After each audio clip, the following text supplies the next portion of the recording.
हाम्रो च्यानललाई सब्स्क्राइब गरी लेटेस्ट अपडेट पाउनको लागि बेल आइकनलाई क्लिक गर्न नभुल्नुहोला। नमस्कार, टेक्नेप युट्युब च्यानलमा यहाँलाई हार्दिक स्वागत छ। सधैँजस्तो टेक न्युज लिएर तपाईसामु उपस्थित भएका छौं।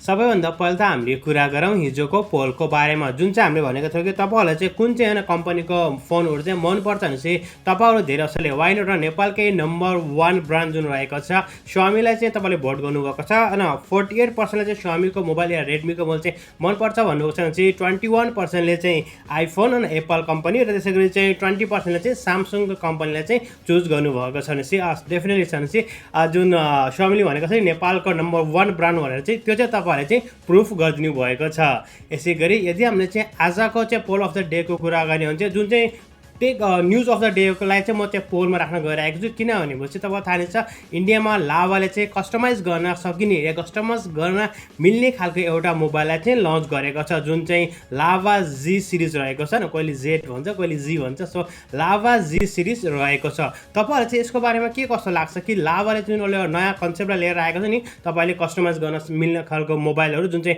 क्यामेरा कति चाहियो, ऱ्याम कति चाहियो, कस्तो चाहियो, तपाईँले आफूले नै कस्टमाइज गरेको मोबाइलहरूलाई चाहिँ लिएर आएको छैन। तपाईँले आफूले अर्डर गर्ने आफ्नो हिसाबले कस्टमाइज गरेर पर्सनलाइज गरेको मोबाइल चाहिँ तपाईँलाई यसको बारेमा चाहिँ के कस्तो लाग्छ त्यसमा पनि हाम्रो चाहिँ पार्टिसिपेट चाहिँ गर्नु होला।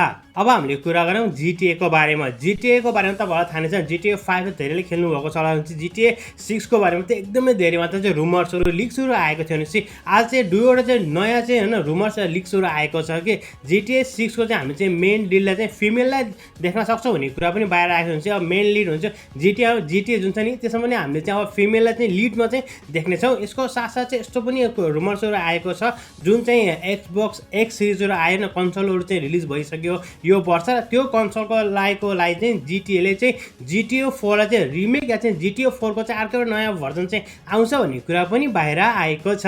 साथीहरू तपाईँहरू मध्ये चाहिँ कतिजना साथीहरूले चाहिँ जिटिए 5 लाई खेल्नुहुन्छ हाम्रो कमेन्ट सेक्सनमा कमेन्ट गर्नुहोला। CES 2021 को हामीले कुरा गर्ने हो भने चाहिँ ल्यापटप एकदमै पावरफुल ल्यापटपहरू चाहिँ आउने तयारी गरिरहेको छ। हामीले चाहिँ जुन RTX 3080 सिरिजहरू रहेछ, RTX 30 सिरिजका ल्यापटपहरू पनि यो वर्षमा चाहिँ हामीले देख्न सक्नेछौँ। यसै गरी चाहिँ अब एनभिडियाले चाहिँ अलरेडी नै एनाउन्स गरिसकेको छ भने चाहिँ अब चाहिँ हामीले चाहिँ छिटो नै पावरफुल गेमिङ ल्यापटपहरूलाई देख्नेछौँ। ब्ल्याक शार्क 4 को चाहिँ अन्तुतु स्कोरहरू पनि बाहिर आइसकेको छ र यिनीहरूको अन्तुतु स्कोर पनि एकदमै राम्रो छ, जुन चाहिँ 7,88,000 भन्दा चाहिँ माथिको चाहिँ अन्तुतु स्कोर रहेको छ। लेट्स चाहिँ हेरौँ चाहिँ यो मोबाइल चाहिँ कतिको पावरफुल हुँदो रहेछ र 2021 चाहिँ टप क्लासमा चाहिँ गेमिङ मोबाइल चाहिँ कुन चाहिँ हुन्छ। यदि तपाईँ चाहिँ गेमर हुनुहुन्छ र यदि तपाईँहरूले चाहिँ भिडियो एडिटिङहरू गर्नुहुन्छ भने चाहिँ तपाईँलाई थाहा नै छ कि स्पेसल चाहिँ हाम्रो चाहिँ मोनिटरको चाहिँ कतिको ठुलो चाहिँ हात हुन्छ, राइट।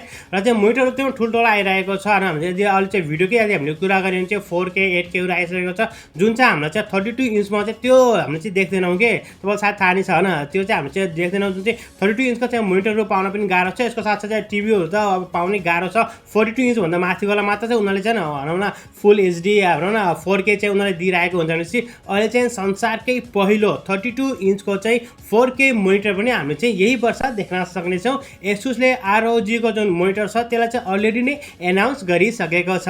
लेट्स चाहिँ हेरौँ अब चाहिँ 32 इन्चको चाहिँ जुन मोनिटर रहेको छ 4K मोनिटर चाहिँ के कति प्राइसमा चाहिँ उसले चाहिँ एभाइलेबल गर्दो रहेछ।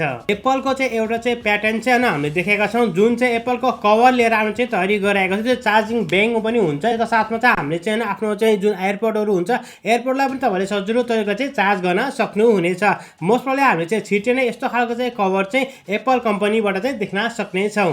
ओप्पोले चाहिँ आफ्नो एउटा मोबाइलको चाहिँ टिजरहरू चाहिँ आउट गरिसकेको छ। रुमरवाले यस्तो पनि भनेको छ कि यो चाहिँ ओप्पो फाइन X3 हुन्छ भन्ने कुरा पनि आएको छ, जुन चाहिँ मार्च महिनामा चाहिँ लन्च हुने तयारी गरिरहेको छ। स्यामसङ ग्यालेक्सी F62 का चाहिँ डिजाइनहरूको चाहिँ इमेजहरू चाहिँ लिक भएको छ। आजकल त खै के लिक हुन्छ, क्यामेरा लिक, रेन्डर लिक होइन, कभर लिक, अब के लिक गर्दा चाहिँ अहिले चाहिँ सामनाका चाहिँ जुन हुन्छ नि प्यानल हुन्छ नि प्यानलकै कभरहरू चाहिँ लिक भएको छ र प्यानलकै चाहिँ हैन इमेजहरू चाहिँ लिक भएको छ। फाइनली सामसङले पनि आफ्नो पावरफुल प्रोसेसरलाई चाहिँ अलरेडी नै एनाउन्स गरिसकेको छ जुन चाहिँ एक्जाइनोस 2100 को रहेको छ। एक्चुअली पावरफुल चाहिँ नभनौँ है, किनभने चाहिँ सामसङले के भनेको छ भने चाहिँ यो भन्दा पनि पावरफुल प्रोसेसर चाहिँ यही वर्ष चाहिँ हामीले लिएर आउने तयारी गरिरहेका छौँ भनेपछि चाहिँ सायद चाहिँ पावरफुल चाहिँ नभनौँ, यो भन्दा पनि पावरफुल प्रोसेसर चाहिँ अहिले चाहिँ सामसङले चाहिँ लन्च गर्ने तयारी गरिरहेको छ र अहिले चाहिँ उनीहरूले चाहिँ अलरेडी नै एक्जाइनोस 2100 लाई चाहिँ उनीहरूले चाहिँ एनाउन्स गरिसकेका छन् र रुमर छ क्या हामीले कुराहरूलाई मध्यनजर राख्ने भने चाहिँ यसले चाहिँ स्न्यापड्रागन 888सँग चाहिँ टक्कर गर्छ भन्ने कुरा आएको छ। अब 1-2 दिनभित्र त हामी चाहिँ पुरै रिपोर्ट त देख्ने नै छौँ। एएमडीले पनि आफ्नो Ryzen 5000 सिरिजको चाहिँ चिपसेटलाई चाहिँ एनाउन्स गरिसकेको छ। यसको साथसाथ चाहिँ उनीहरूले त एनाउन्स त गरिहाले, तर हामी चाहिँ पहिलो ल्यापटप पनि देख्न सक्नेछौँ जुन चाहिँ लेनोभोको चाहिँ हैन लेनोभो लेजेन्ड लाइनअपको ल्यापटपलाई पनि हामीले चाहिँ देख्न सक्नेछौँ। चाहिँ लेनोभोले चाहिँ आफ्नो चाहिँ पावरफुल ल्यापटपलाई चाहिँ Ryzen 5000 को चिपसेटको साथमा चाहिँ लन्च गर्ने पनि तयारी गरिरहेको छ। रेजरले चाहिँ N95 डिजाइनको चाहिँ भनौँ N95 हो, त्यो चाहिँ मास्कलाई चाहिँ उनीहरूले चाहिँ अलरेडी नै लन्च गरिसकेका छन्, जसमा हामीले चाहिँ 8GB लाइटवाला देख्न सक्नेछौँ। भनेपछि भोइस प्रोजेक्सनको पनि यसमा चाहिँ सुविधा रहेको छ। हेर्नुहोस् टेक्नोलोजीहरू चाहिँ कतिको अगाडि बढ्दो रहेछ। यसको साथसाथ चाहिँ स्वामीको तपाईँ थाहा छ ब्याग जुत्ता चप्पल सबै कुराहरू बनाइसकेपछि अहिले चाहिँ स्वामीले एकचोटि चाहिँ क्राउड फन्डिङमा गएको छ। स्वामीले चाहिँ वाल सकेट हैन स्मार्ट वाल सकेटलाई पनि बनाउने चाहिँ तयारी गरिरहेको छ। अलमोस्ट चाहिँ $7 को यो रहेको छ भने चाहिँ अहिले चाहिँ क्राउड फन्डमा रहेको छ। हेरौँ अब चाहिँ हैन कहिलेसम्म चाहिँ यो चाहिँ अब कस्टमरले चाहिँ बाई गर्ने चाहिँ हुन्छ। तर चाहिँ स्वामीले चाहिँ जताततै चाहिँ हात चाहिँ हालिसकेको छ। ओप्पोले चाहिँ आफ्नो ओप्पो रेनो 5 र 5 प्रो 5G भेरिएन्ट्सको मोबाइलको चाहिँ प्री अर्डर चाहिँ ताइवानमा चाहिँ अलरेडी नै गरिसकेको छ। माइक्रोसफ्टले चाहिँ आफ्नो एक्सबक्सको नयाँ कन्ट्रोलरलाई चाहिँ अलरेडी नै एनाउन्स गरिसकेको जुन चाहिँ रेड र चाहिँ व्हाइट डिजाइनमा चाहिँ रहेको छ। तपाईँलाई चाहिँ के कस्तो लाग्यो कमेन्ट सेक्सनमा कमेन्ट गर्नु होला। हेर्नु रेड र ब्ल्याक भएको चाहिँ दामी हुन्थ्यो क्या, तलको भाग चाहिँ ब्ल्याक भएको चाहिँ एकदमै राम्रो हुन्थ्यो। एजिनो मैले पनि त्यही लिएर आएको छु। मेरो कन्ट्रोलर अन्त्य गएछ आज चाहिँ। जस्तै मैले चाहिँ कभर लिएको अन्त रेड एन्ड ब्ल्याक चाहिँ दामी लाग्छ क्या। हे चाहिँ त्यसले पनि रेड र ब्ल्याकमा लिएको त फर स्योर म चाहिँ किन्ने थियो, तर चाहिँ व्हाइटले गर्दाखेरि हल्का कस्तो लागिरहेको छ। तर चाहिँ नराम्रो चाहिँ भन्न मिल्दैन, एकदमै राम्रो नयाँ चाहिँ डिजाइन चाहिँ लिएर आएको छ। र साथीहरू आजलाई यति नै। मलाई आशा तपाईँहरूलाई आजको भिडियो मन पर्यो होला। यदि भिडियो सम्बन्धी कुनै पनि सल्लाह या सुझाव भने कृपया हाम्रो कमेन्टमा कमेन्ट गरिदिनुहोस्। यदि तपाईँ हाम्रो च्यानलमा नयाँ हुनुहुन्छ सब्स्क्राइब गरी साथमा रहेको बेल आइकनलाई क्लिक गर्न पनि नभुल्नु होला। अर्को भिडियोमा त हाम्रो भेट हुने नै छ। तबसम्मको लागि bye bye, take care, have a great and fun time.